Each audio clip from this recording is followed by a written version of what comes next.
Comment choisir son fournisseur? Partie 2. Je vous raconte une anecdote. En 2021, alors que je suis en train de relancer une boulangerie, la même semaine, je reçois 3 responsables de 3 minoteries différentes.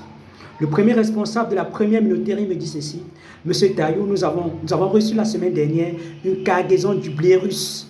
Voilà. Donc, nous vous rassurons qu'on aura du blé de qualité. Vos produits seront de qualité et vous aurez la stabilité pendant une longue période. Voilà. Hormis justement les ristournes, les commissions sur escompte, les gadgets et tout ce qu'on donne. Voilà.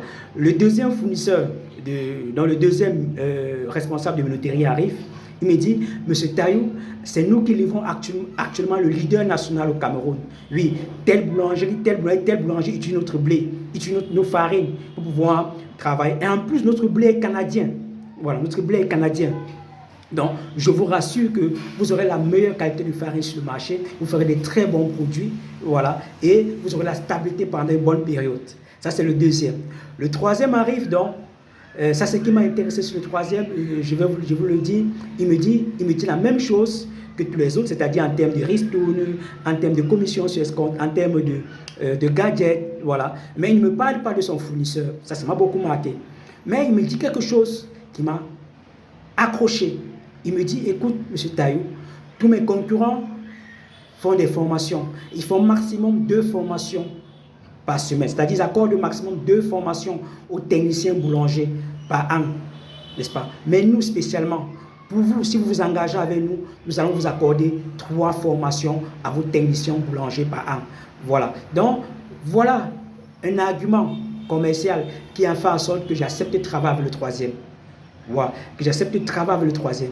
Mais peut-être si le quatrième venait me dire que monsieur Taillou, nous venons avec un blé qui est cultivé à Bayangam, de très bonne qualité, peut-être là aussi je devais accepter. Si vous venez me dire que monsieur Taillou, nous venons avec un blé qui est cultivé à Yamoussoukro, peut-être je devais accepter. Si vous venez me dire que monsieur Taillou, nous venons avec un blé qui est cultivé à Dakar, je devais accepter. Si vous venez me dire que le blé vient de Bamako, vient de Cotonou, vient de Accra, vient de Lagos, peut-être je devais accepter.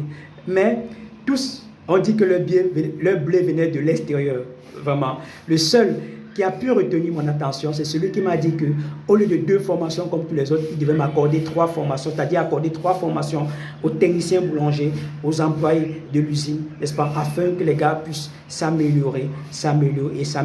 Voilà un argument commercial qui peut faire en sorte que, n'est-ce pas, vous décrochez un client. Oui, lorsque vous